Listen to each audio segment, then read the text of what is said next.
Believe it or not, it's another VO podcast with three guys who are full-time voice actors at different stages of life, career, and location. But they have formed a bond and work together to hold each other accountable and help each other on their VO path. Three guys from different backgrounds working together, helping each other, and sharing with you along the way. Hey, what are we calling it again? It's another VO podcast. Okay, guys. Sorry, I get it. Come on, you're not my dads.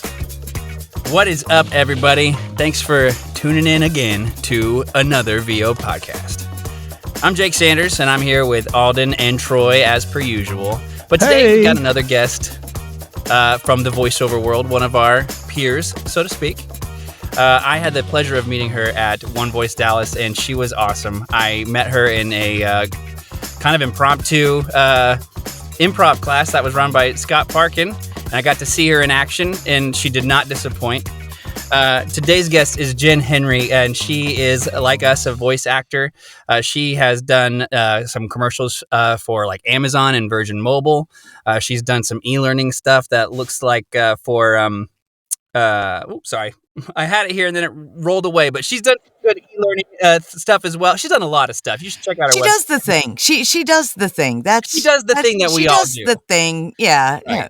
She just does the thing that we all do, and she deserves a much better intro than that. But yes, Jenn Henry is our guest today. Jenn, how you doing? Thanks for joining us. I'm doing great, and I really appreciate you guys inviting me. This is fun, and you were fantastic in Dallas, and I love the whole kismet thing. I mean, we were just talking about me being like a golden retriever with a tennis ball, and walking into a room and being more comfortable. And, you certainly are living proof of that, of my having accosted you.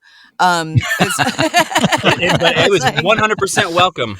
I loved it. It was like, hi, we're friends now. Yep. Well, I actually told this story on the podcast like a week or two after I got back from I got back. I only live like an hour away from Dallas, but like it was whenever we recorded one of the episodes afterwards is like the next morning, because I showed up on Friday, and then the next morning on Saturday, I got there early to get my coffee because I was volunteering, and I got my coffee and walked out into the little restaurant there at the hotel, and I look over and I see you sitting there with a bald man and this blonde lady, and then Chad, who was also a volunteer, and I was like, oh, I'll go say hi to them and have, just see how their mornings are going, and then that bald man turned out to be Mark Ryder, and then Laura Shriver's sitting there as well, so, I mean, I got to sit, and then you were like, hey, sit down. So I was like, okay. I'd never met Laura or Mark yet. So it was great to just kind of sit down and talk with you guys. How'd that go for you? It went great. I mean, like, cause like it was what it was. I mean, like there was just like, she said, like she barely knew me outside of that improv class we have. And that was a great situation to be in, of course. But then she's like, just sit down and have breakfast and, sit while we're sitting here eating breakfast and just shoot the Mark, shit. Mark didn't scare you at all, did he? No, he's a great guy. He's a great guy. I love his persona.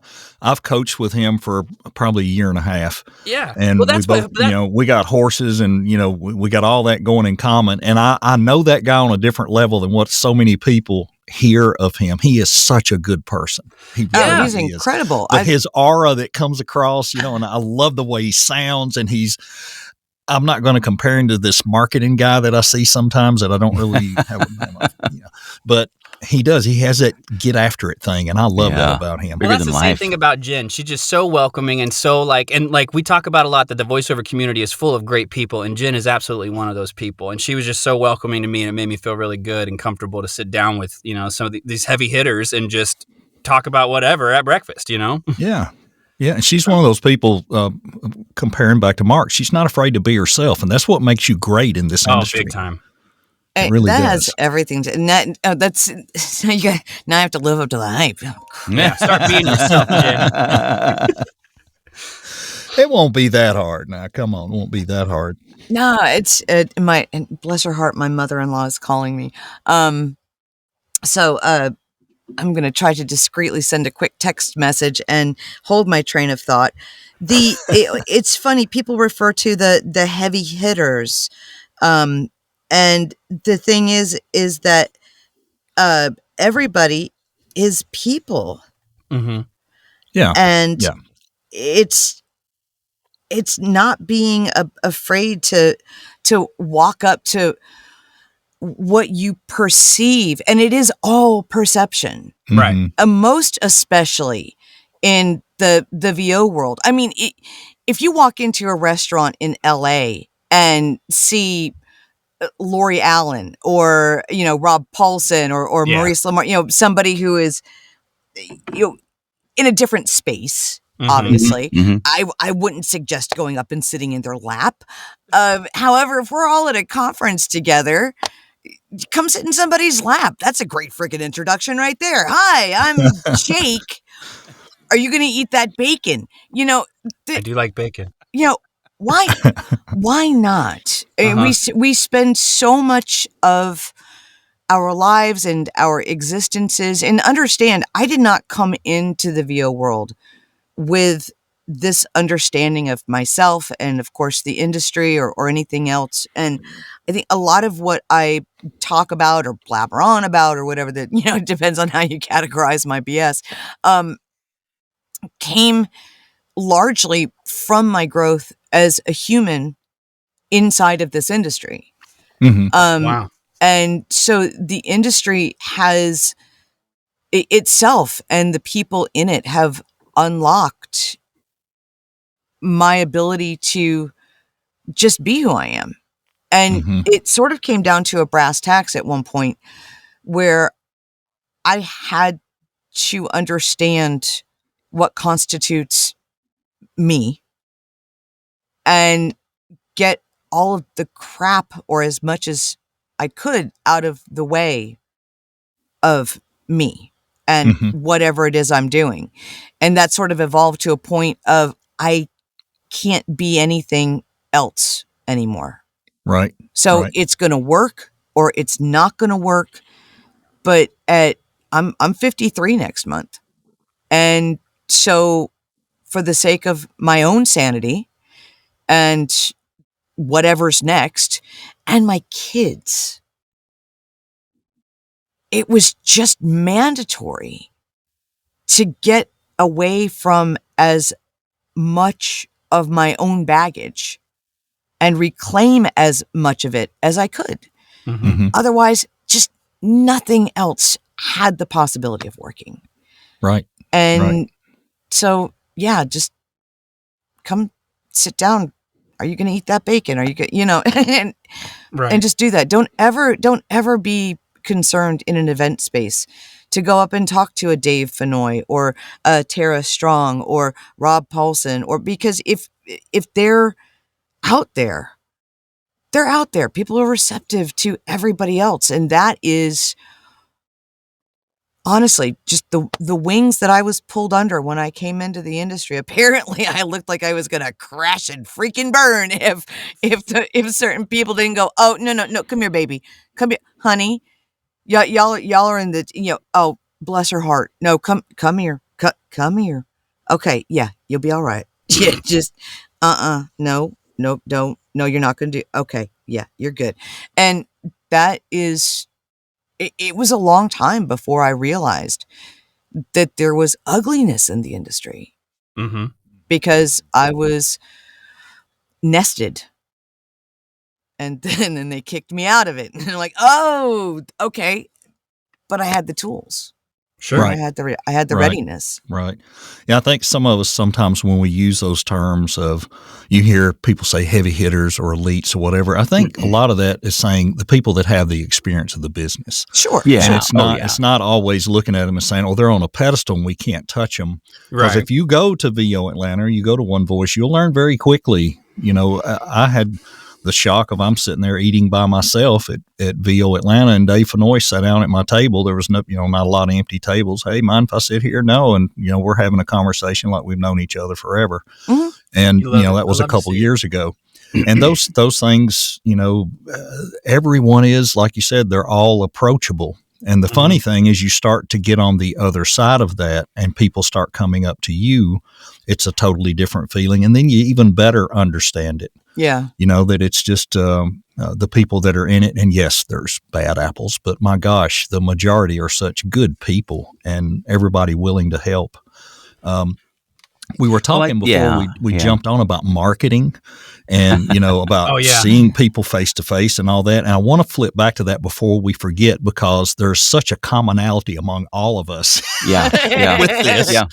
And something you said, Jen, about it's easier to go sit in somebody's lap and talk about bacon than send that one email. Oh, yeah. How does all, I mean, do you go about your marketing that way also? That is the weirdest sentence that is completely accurate. It's easier to talk about. It is easier for me to walk up and sit in somebody's lap and ask if they're going to eat their bacon than it is for me to send a cold email to a production house. I am more comfortable with one scenario than I am the other. And for, I think, the overwhelming majority, one would be just absolutely unthinkable. For me, it's the emails that are so hard. And I don't know how, or I don't know what the mechanism is that controls that. I kind of do. At the same time, my understanding makes no sense whatsoever.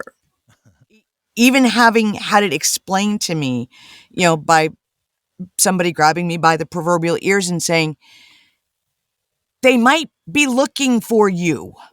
Right. Right. You never know until you send it. Right. Yeah.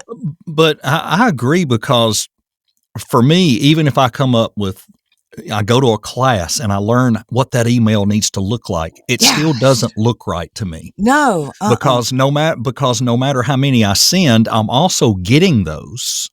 Every day there's somebody wanting to work on my SEO or help me with Facebook marketing. Right. And every one of those I read, I'm instantly turned off. That part. Instantly. That part. So that part scares me. I don't want to run people away. But on the other hand, if they don't know who I am, how am I going to get run away? Exactly. So that goes on with all of us. I think every day of the week, that's a big struggle.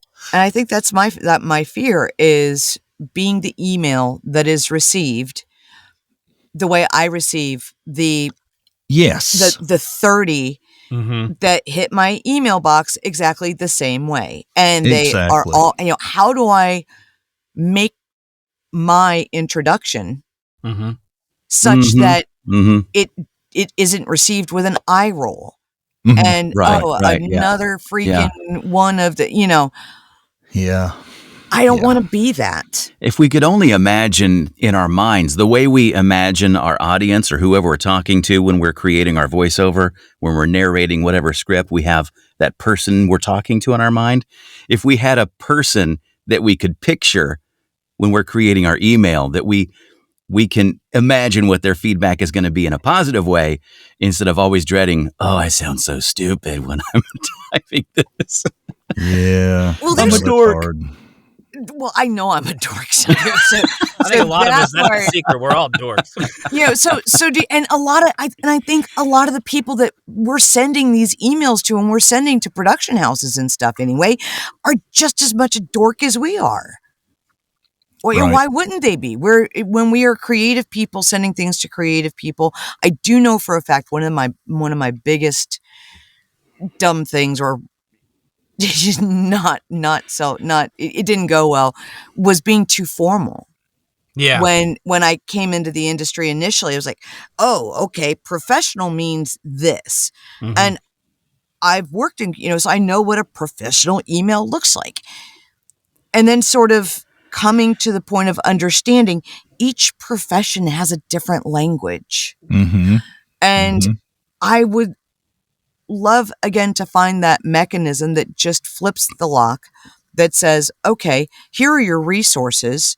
And I'm actually trying to do that right now in the wake of the Nevo conference, reaching out to people just to say thanks, and it's becoming easier. And I'm asking myself why I thought this was such a problem. And then I go over and I look at the voiceover resource and I look at it like, oh, no, back in box. and it's just, it's intimidating to me. But understanding that every industry has its own language, and why you don't necessarily want to kick open a door. I don't think, I'm not the marketing person. I would have a problem kicking open somebody's email door, so to speak, and just going, you're going to eat that bacon. At the same time, being over formal is also a turnoff, because I believe Yeah. it sort of It's not illuminates insecurity, because it's not Yeah. real. Yeah. It feels And- scripted, copy paste. Yeah. And all And I like any what of us Cliff. wants is I like what Cliff authenticity. Zellman says about those, because he's on the other end. He gets a lot of submissions, and he said, "I don't need to know anything about you, nothing. I just need to hear you. And once I hear you, if I'm interested, I'll reach out." And that's probably the mentality of 90% of those people on the other side. They're like, "All right, the demo's right there. Let me click on it and listen for 8 seconds. Oh, not bad. Okay, Right. well, maybe I'll reply, or maybe I'll put you over here in my folder for later."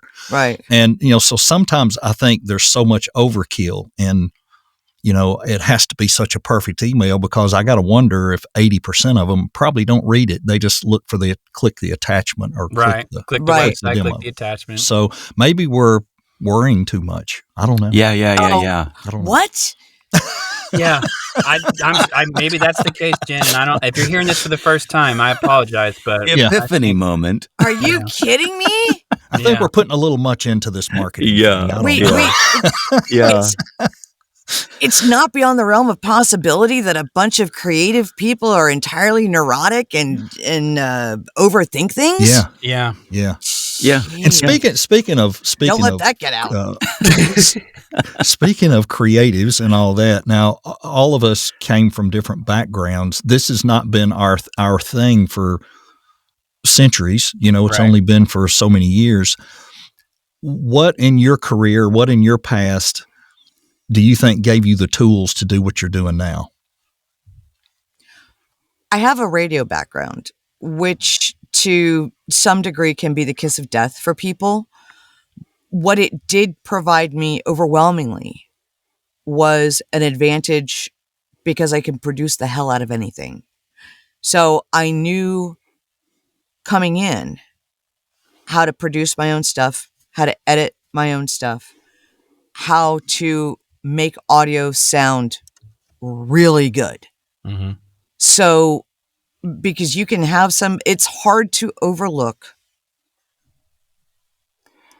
substandard audio. And I didn't realize, obviously, the advantage that may have been. And I think that's something that a lot of people do take for granted when they come from backgrounds that don't involve anything in terms of what we do. They take that for granted, and just being able to produce my own stuff, Mm-hmm. I think, was an overwhelming advantage. Understanding how sound works. Yeah, having a good ear. Yeah. Yeah. And being able to treat my own space. I didn't fall of it. Now, I probably have overkill in my quite literal padded cell. A lot of people don't realize national work, continuity work, promo work, national nightly shows, daily shows are sometimes cut from pillow forts in hotel rooms. Right. Yeah, absolutely. So, I've seen the conversation come up. There are different schools of thought about what you need to know and what you need to have coming in to start, to do auditions, to do anything. And there are people under the impression that I need to study for a year. I need to spend thousands and thousands of dollars on equipment and building out a professional studio and, do all of these things before I pop my mic and start auditioning on P2Ps or contractor sites. And that, I feel, it can be an incredible disservice to people, because what I'm finding is they are not getting the information that this is freaking hard. Mm-hmm. Absolutely. And it that, is. oh, by the way, you might do 100 auditions inside of your fully built out studio with your $1,000 microphone before you book a thing. Mhm. Right. So they get to audition 101, having invested $5,000 or more dollars into Yep. their career Yep. with no practical knowledge Mm-hmm. of the challenges that come along with it. And a further detriment to them can be, oh my God, I've done all these things. I have to validate that. I have to get my money back. So they then bring that into the studio, into the microphone with them. And that's the kiss of freaking death. You have to. It's imperative to claim that space in front of your microphone for yourself and whatever moment you need to be in for what's sitting in front of you. Right. Because Right. desperation is audible. And I didn't Yes. realize that for a Yep. long time either. That's great advice. You Yep. can hear that. Yep. You can hear somebody overthinking. You can hear when a talent is trying to make Right. it right. Absolutely. So the concept that I have to do it right is always going to be detrimental because number one, there's never a right. Right. Or, I mean, correct. Yeah. They don't know until they hear it. Yeah. Mm-hmm. And what they hear is going to be what they feel. Right. Correct. On point. And it's so hard to believe for so many of us at various points in our journey, our career, our path, whatever cliche you want to put on it, no matter what we do for a living, I think, Right. that Mhm. guess what? You've got what you need. And that is, in fact, what people want. But that's like the hardest thing to realize. Yeah. It Yeah. is. I mean, Yeah, I'll speak. I don't want to speak for anybody else, but I struggle with that too. I mean, like, I Yeah. struggle like accepting like me being just me because it's like I can't be me because that's not right, so to speak. That's not enough. Yeah, that's not That's- enough, right? Yeah, it's not enough for me just to be able to walk up to somebody else's words or a character that somebody else has fleshed out. Take a moment, take it in, and interpret it through all of whatever makes me the person that's standing right here, Mm-hmm. and then me do it. Yeah. That 'Cause can't, that can't possibly be right, that's right? preposterous. Yeah. But somehow it is, and that's still like the hardest thing to grasp. That is one of the hardest things to grasp. It is. And It that is. kind of ties back to like something you said when we first started the podcast, how like it took you being in the industry and like talking to people and like basically the industry kind of shaped you into realizing like Mhm. I just need to be me, It right? kicked my ass into realizing that. Yeah. Because there were parallel things in my life, and people in the industry are very perceptive. They see things that we don't believe we put forward. Why? Because they have to. We have to. Because if we're not observers, how can we effectively interpret something to put it out there with some level of authenticity effectively? Yeah. Yeah. So in that, I believe the people who are able to do that most effectively are those who are more observant to individual human condition, seeing past whatever somebody puts out there to who they actually are. And maybe someday that person finds who others see. Mm-hmm. A lot of times they don't. It depends.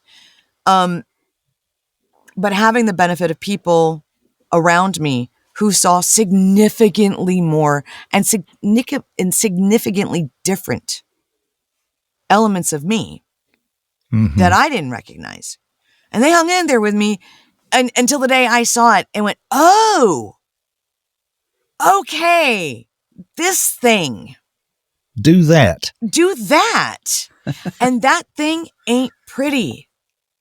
It's messy. Mhm. And right now it's not wearing matching socks. And that's fine because there's a lot of mismatched sock in the world. Right. And Right. what makes me batshit makes me successful. Yeah. Good point. Good point. But you could, but it's because you own it though. Like, it's Yeah. because you accept it, you Yeah, embrace it's- it, and you use it the way it should be used. Yeah, And I think can't that hide from it. you can't hide from it, right? If you stop hiding from it, that's kind of like what initiates this stuff, like for oneself kind of thing, It is. And as weird as it sounds, it's not necessarily an easy place to get to. Mm-hmm. Because you got to pull things out of boxes and, before you can throw them away and go, I wore that. Mm-hmm. And we're talking about moments in time that, whether you're pulling something out of the back of your physical closet or out of the back of your internal closet and being able to say, wow, that was a really bad choice. And I made it. And Right. these were the consequences, positive or negative. Mm-hmm. And you sort of face and move past whatever horrible feelings may go along with it, whether it's, those feelings of guilt or shame or whatever. You're like, shit, I did that. Okay. Yeah, this happened and it's mine. And I did that, or I was responsible for that. And now I can be accountable for that. And being accountable is one of the most liberating experiences I think anybody can have. And that's very different from blaming yourself for things. Yeah. Yeah. But just like, wow, I jacked that up. Is there a way I can help fix it? Nope. Okay. That you go. Right. Yeah. Yeah. On to the next You one. move forward. Yep. You have to. Yep. And feeling guilty, that just weighs you down. Guilt's a funny thing. And I think a lot of us are burdened by guilt and a lot of those feelings. And that has a lot to do with what keeps us from where we need to be. Well, I feel guilty because maybe I should be spending this time or this money or this effort or this whatever, or I shouldn't leave home and do this thing, or I shouldn't take extra long time in the shower for a moment of, that to win that hypothetical argument in my head.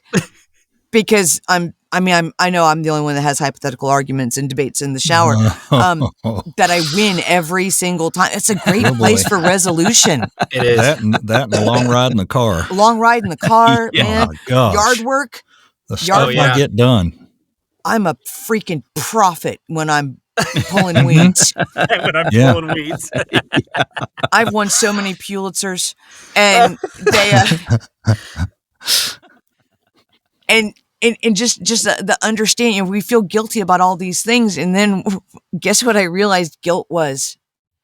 Guilt is just a way to make ourselves feel better about the dumb shit that we do. Mm-hmm. Because if we feel bad about something, then we're still a good person.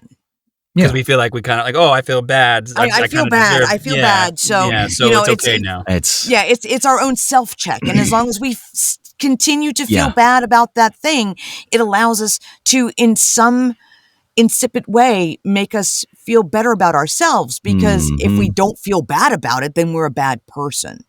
Mhm. And it's just the weirdest construct. it can If you be. feel bad about something and you messed up, then try to give remedy to that. And if you can't, then you have to contend with whatever those consequences are and then move forward. Move on. Move That's on. right. Got to. Because you're not helping anybody. Right. No, Nobody you can't- feels better because you feel guilty. Nope. Well, and you and sometimes you can replace Yeah, what I know you it's should. weird, right, Jake? Yeah. Yeah. Like Sometimes you damn. can replace what you should be doing in assessing your work accurately, so you can make those micro improvements along the way and get better each day. Mhm. Sometimes you just settle for the guilt. Well, I didn't do what it took yesterday, or didn't do, and instead of making those improvements every day, you let the guilt convince you that you're doing something that you're not doing. And that's just a cop out, really. Yeah, it is. Mm-hmm. I agree. And that's, I tell people that another staggering discovery was that, at least for me, was that apologism is actually arrogant. And I didn't realize it until I was on the other side of it. One day somebody said, "I am so sorry for taking up so much of your time." Something I'm sure I've said thousands of times. And my knee-jerk reaction to this person was, "You're not the boss of me. You didn't take up any of my time. You don't have that level of influence, power, or control in my life to take time from me." Yeah, you gave it up. You gave the time. I am more than happy to be here, or I wouldn't freaking be here. Right. And if I'm not more than happy to be here, then that's on me. I need to be able to say something and change the circumstances. If I don't have the time to give, or I choose something other, then I'm beholden to take that initiative. I can't feel bad because I have another priority or another issue or another something. And that time is allocated there to tell an individual, "Hey, you know what? This has been awesome. I really appreciate that you've given me your time to do this thing. I need to have a thing," or whatever the case may be. Can we touch back? Or however we navigate that. But at no point in time should I feel like I am in control of somebody else's time. That's not my place. Right. Good I point. see that. Good So point. instead of saying I'm sorry, I started switching it to thank you. Thank you for the time that you've given me.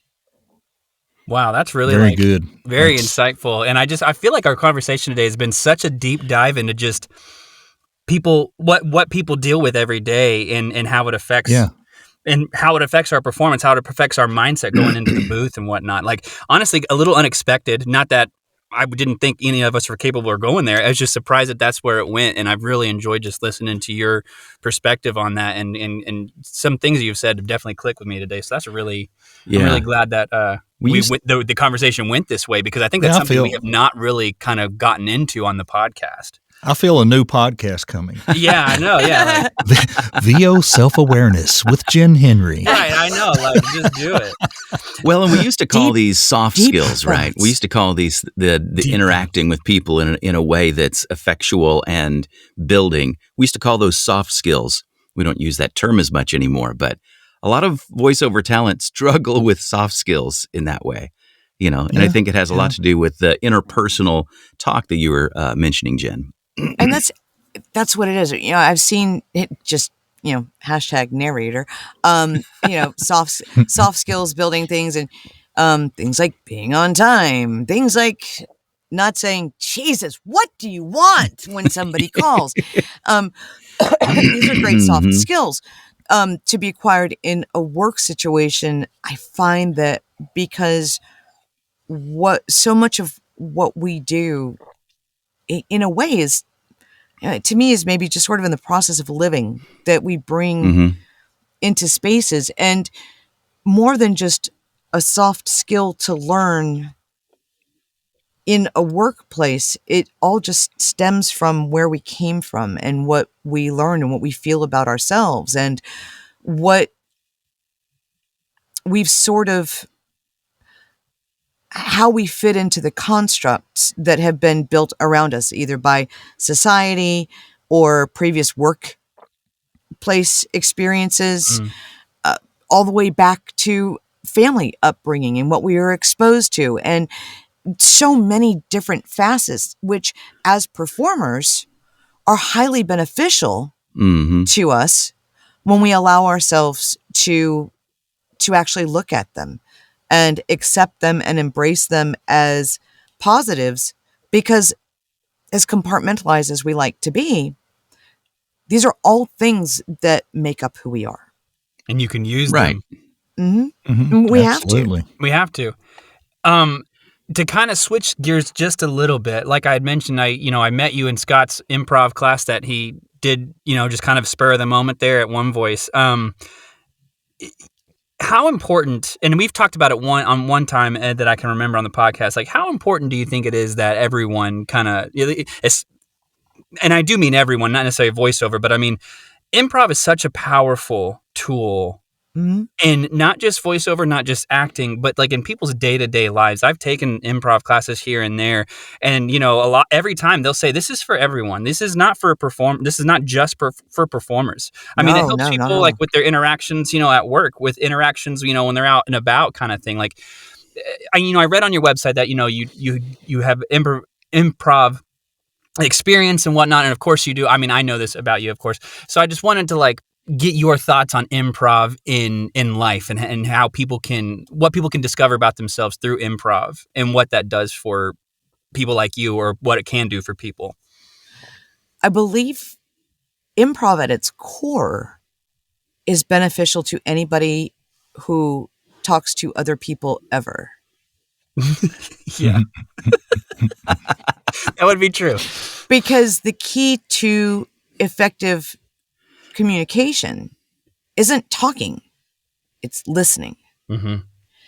And being fully aware of your counterparts. Because effective improv can only come from listening, not from talking. Mm-hmm. And that's even just a scene that you improv by yourself in a room alone. Because at some point in time or another, you have to have listened, observed the world around you to let in these things that you're drawing on to fire in your head when you're in an improvisational scene. Now I'm in a coffee house. That's great. Castanets. Okay, and we're back. So the ability to listen in any circumstance is always greater than the ability to speak, because communication doesn't necessarily come from language itself. Proof? Go someplace where there is an international community or a diverse community in any way, shape, or form. Watch two people having a conversation in a language you don't speak. And if you listen to the prosody, you watch their gestures, their expressions, you can get the gist of that conversation, even if you don't understand a single word.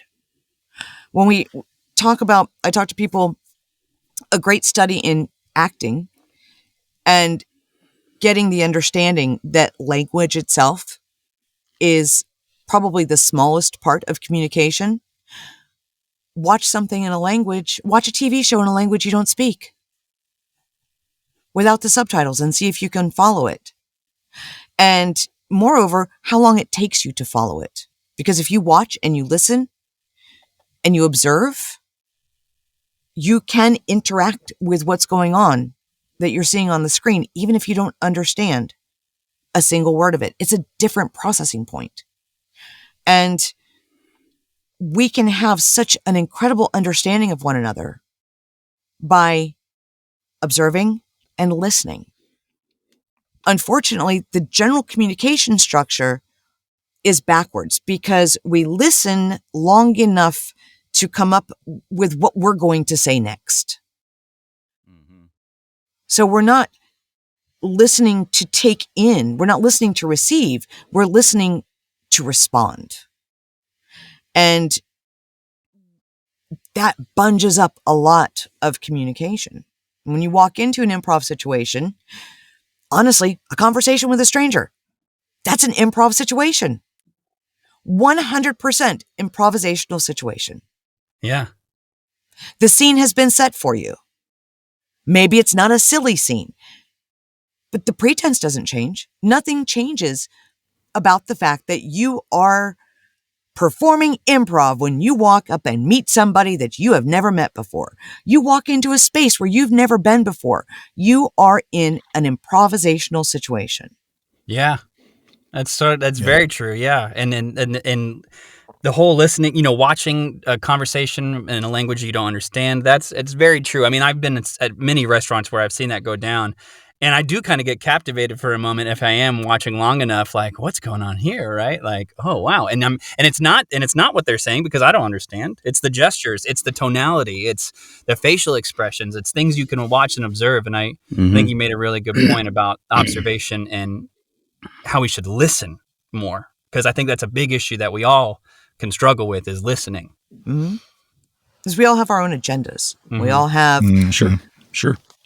and agenda can just simply be interchanged with the word need. If an agenda is something that we think about in terms of a plan, okay, but really our agenda comes from what we need or a perceived need.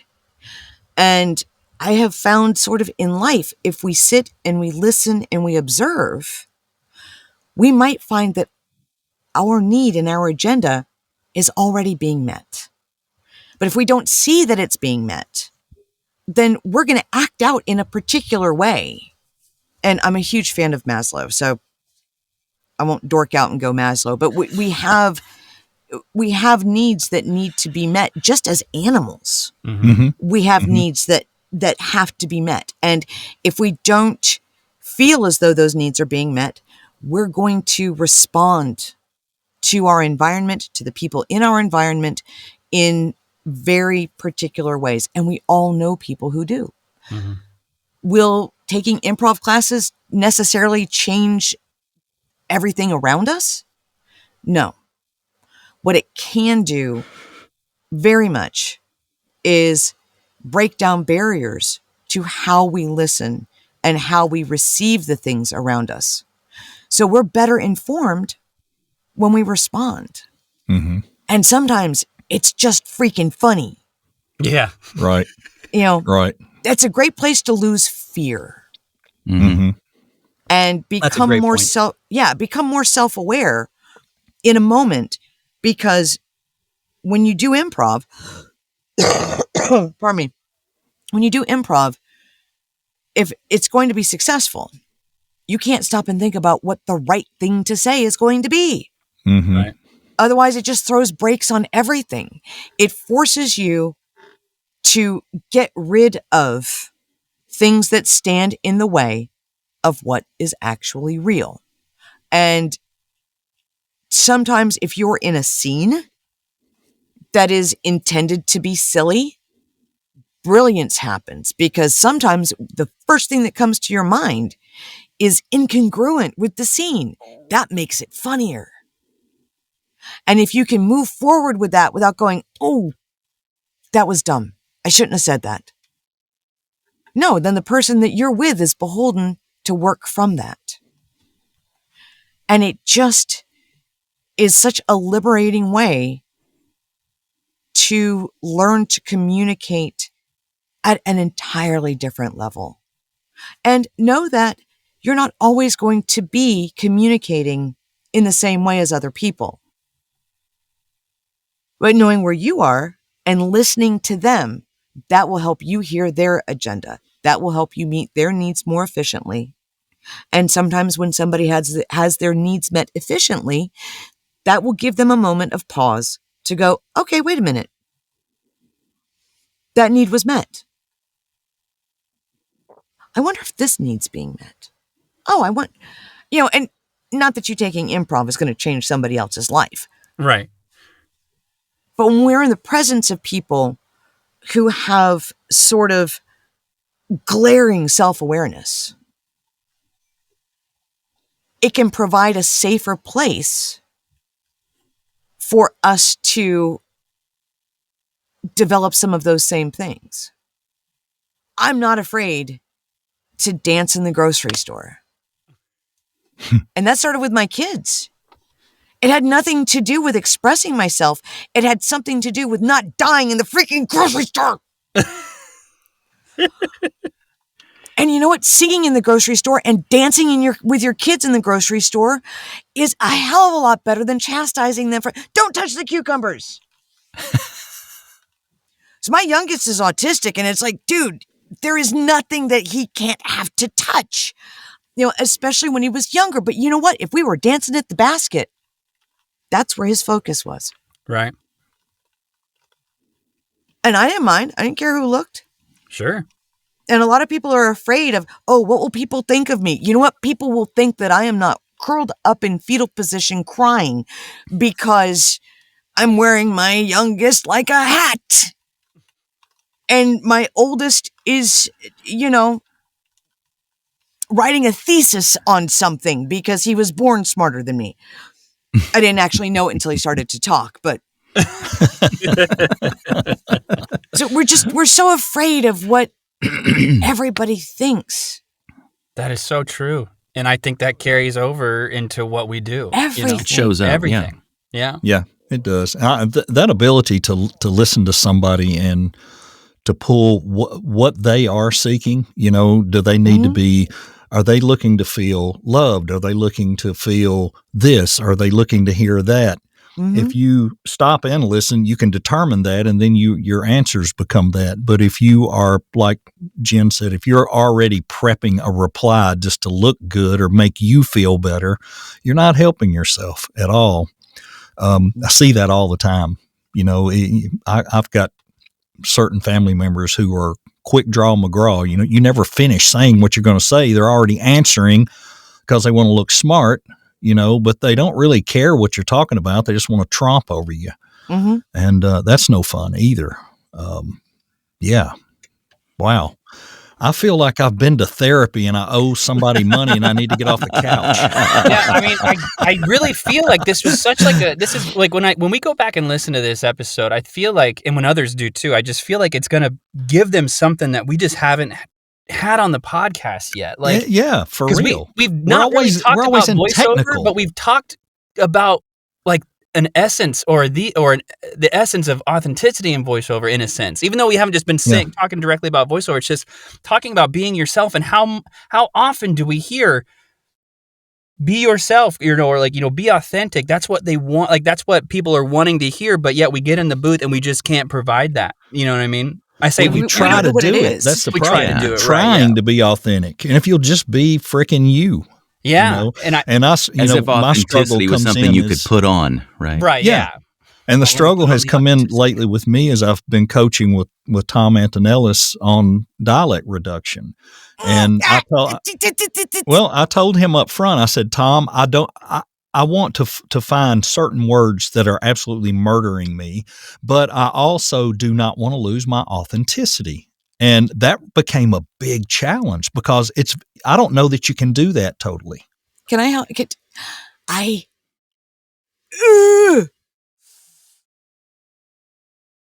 Hate. It's not a word I throw around a lot.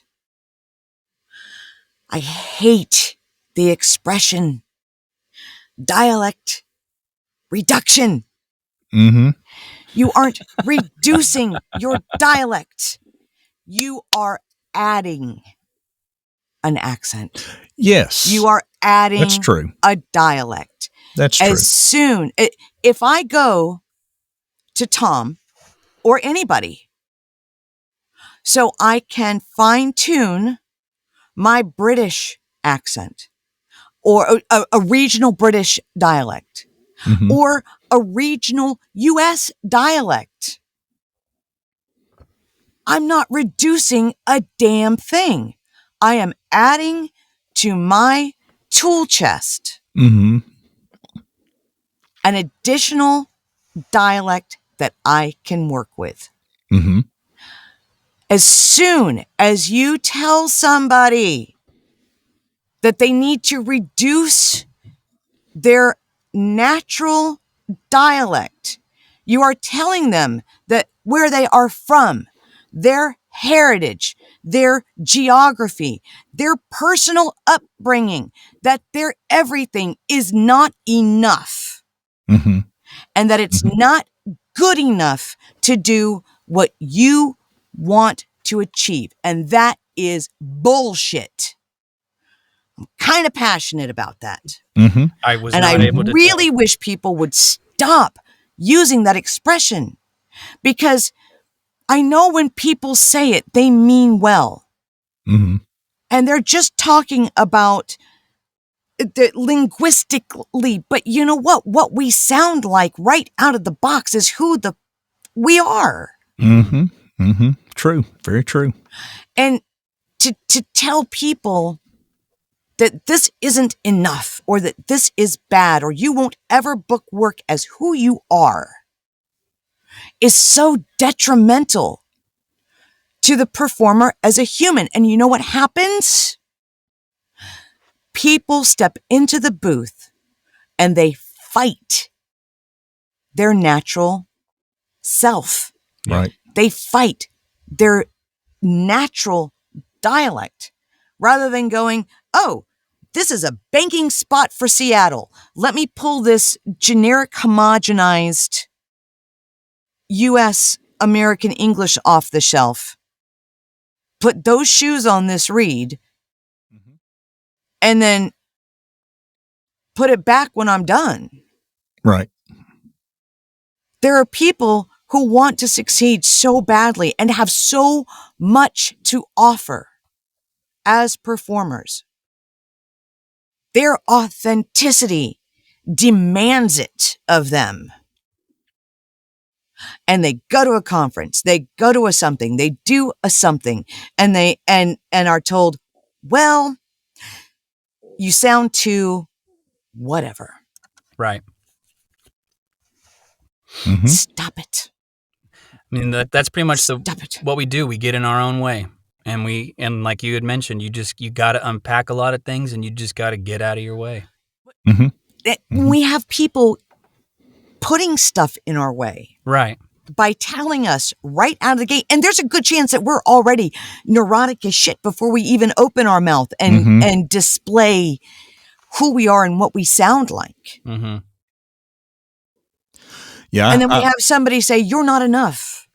You have to change this thing about who you are at your very core. Mm-hmm. One of my first coaches, who just, and I won't mention a name yet because I talked to him yesterday and he is retiring at the end of this year. He told me when I went to the first workshop, he said, when you were introducing yourself, I was like, oh, geez, oh boy, listen to that accent. He said, and then you read for me. And I said, forget all that. He's fine. Don't worry about it. And you embrace that. But as you grow your business, and I guess that was part of the thing as I got into this full time a couple of years ago, I thought, what if, and I did look at it exactly like you're saying. I said it the wrong way, but I did look at it as adapting another club in the golf bag that said, I can pull a Jenn Am club for this read because it's about software or the cloud or whatever. Yeah. And I know exactly which words by looking at the script where I will sound totally Jenn Am. If I hit, I can't say get, it's got to be get. I can't say this, it's got to be this. I don't really change a whole lot except a handful of words, and it does sound a lot different. And you're right. It's just pulling that club, pulling that character for that one read. But then I turn right around and go to other stuff. If they don't specify it, they're going to get good old natural me. I get booked for that when they sometimes say that's no regional accents. But what if you hear it and you like it? What if it has just enough of that it's different? And they like it. And you're right. It does. And I get booked for that all the time. Well, sometimes that's your second read, Troy, is you hold back and then you just turn it loose with your Southern, Yeah. Just let the give them the option. Let the second one go all Texas or whatever they want in there. Well, I can do that too, honey, because I'm from Central Florida. There you go. I'm a Polk County native. But interestingly, I didn't grow up. My sister has more of a Southern accent than I grew the people who were sort of linguistically responsible for me in terms of parents and my mom and teachers, they happened for the most part to not have Southern accents. And that's the only thing, and I have a bit of a hearing impairment, and that's the only thing really that I can attribute to my not having a discernible Southern accent. Right. It is that I learned to speak with a very homogenized, northern-leaning homogenized dialect, despite the fact that I was in Central Florida. So I think we're going to see over the next, I probably won't see it, I'll be dead and gone, but over the next 25, 30 years, I think we're going to see a lot Troy of the has Southern, plans. well, we're going to see a lot of the Southern diminish because there's so much influence of other areas of the country now moving here, and the kids in school are hearing it different. The Appalachia's not going to go away. The people that live in hollows and caves, that's going to always be there. But in the Nashville area and those type areas, we're seeing that become less accented. The larger cities in the South, and that's going to continue. So I think that's why sometimes it's now becoming a little more accepted if it has just a touch of Southern in it. They seem to like it. It's friendly, it's down to earth, it's grounded, and it works okay. It's salt of the earth stuff, and that's that's people's perceptions of regionalities and what positives those bring to the table. I believe marketing is starting to realize that, and most certainly in the last few years, that everybody isn't a 30-year-old white guy. That no offense, Jake. That every mom doesn't sound like this. You know what? The reality is, I don't remember the cleaning product, but I can remember when my kids were little, and they're only 15 months apart. Seeing a thing for a cleaning product, and it was a woman in clothing that I would never wear. Most certainly was not wearing at the time, with 2 in diapers, one who wouldn't sleep ever. And it showed the baby on a white carpet, and the white baby on the white carpet crawled onto linoleum that had a little After Effects sparkle on it. And I'm like, I hate you and everything about you, and I want you to go away. Where do you live? Right. What freaking fantasy did you roll out of? I'm sitting there, I'm waking up covered in vomit underneath a guy I don't know that well. And that used to have a really different story. Right. It's just because I fell asleep after my kid puked on me in the middle of the night. And it's the reality of sounding like a tired mom. Or snark is coming into the picture. Because what's the opposite of BS? Snark. Right. We're not kidding, because we're brave enough to we're brave enough to give this woman money to sound like she did when we talked to her on the phone. Yeah. Right. Exactly. So the natural thing is in, and I love that. I saw that you booked something recently too with sounding like you, Troy. Yeah.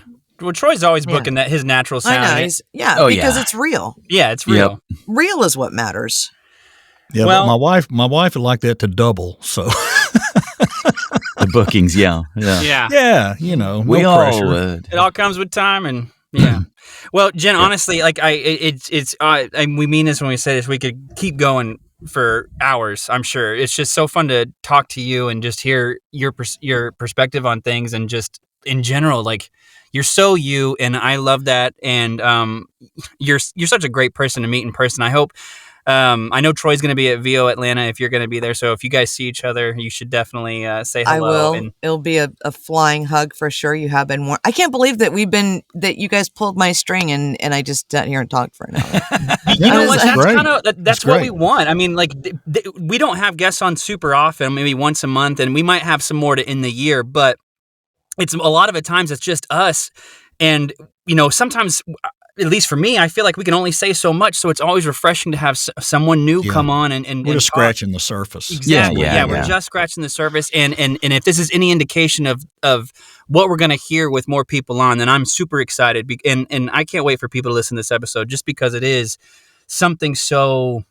There's something therapeutic about it, and I can't wait. We should get $250 an hour for it at least. Yeah, that's right. That's right. I hope someone else hears this and it resonates with them like it's resonated with me. And I hope I'm able to kind of like absorb everything we've talked about today and maybe start applying it to my own mentality and life and whatnot. But Jim, before we go, is there anything you want to promote? Where can people find you if they wanted to look you up or whatever? What's something that you'd like to share with people out there? I didn't think about that. I didn't think about anything before. I'm just like, oh, cool. Troy invited me to come hang out with you guys. Let's. I'm like, I didn't prepare anything. You can find. I'm very, very happy to be doing a handful of things. It's really cool that some of it's under NDA because that's always fun to say. Oh, I'm doing things, but I can't talk about it because it's under NDA. Sorry. When it comes out, I'll let you know. Okay. I did just launch. I didn't launch. I showed up for the session. The other people did the heavy lifting. Wealth Simple national campaign that just launched in Canada. Okay. So thank you for the graces of that, and just doing the damn thing, man. People can always find me online. I'm, troll me on Facebook is cool. I'm on Twitter and Instagram. I'm really bad. We talked about that stuff, guys. I'm not very good at that. But my website is JennHenryCreatives.com. Mm-hmm. And you can reach me through that. It'd be great to get something other than Russian spam bots through my website. Or Jen at JennHenryCreatives.com. Awesome. Well, again, thank you so much for being on here with us. I'm super excited. Thank you, guys. We'll definitely plan to have you back and just talk some more. Guys, thanks again from me, Alden and Troy. This has been another VO podcast. If you want to write into us, which we hope you do, it's anothervopodcast@gmail.com. And of course, you can follow us on Instagram at anothervopodcast. Thanks again, guys. And Jen, thank you so much for being here. Thanks.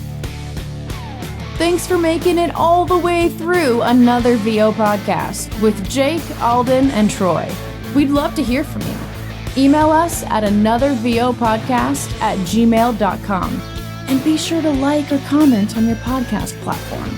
We drop episodes every week and interview peers once a month also. If you have something you'd like to ask or topics in mind we need to discuss, let us know. Otherwise, we hope to see you next week right here on another VO podcast.